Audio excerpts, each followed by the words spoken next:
La Turquie se prépare une fois de plus à lancer une opération dans le nord de la Syrie. Après plusieurs avertissements que l'opération est imminente, le président turc Tayyip Erdoğan a donné mardi plus de détails concernant le plan militaire. Une fois de plus, je déclare que nous entrons maintenant dans une nouvelle phase d'engagement pour construire une zone de sécurité de 30 km à travers nos frontières sud.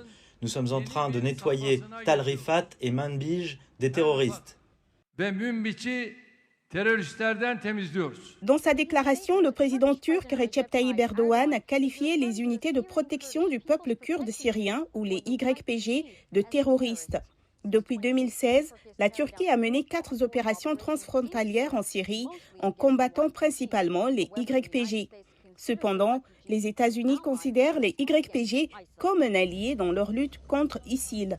Washington a exprimé son opposition au plan de la Turquie et a souligné qu'il saperait la stabilité régionale et mettrait les troupes américaines en danger. Certains analystes militaires soulignent que le conflit en Ukraine a eu un impact sur le timing de la décision de la Turquie. La Russie se retire des zones tactiques en Russie. Elle se concentre sur des zones plus importantes. En raison des sensibilités causées par le conflit en Ukraine, il y a une diminution de ses forces militaires sur le terrain en Syrie.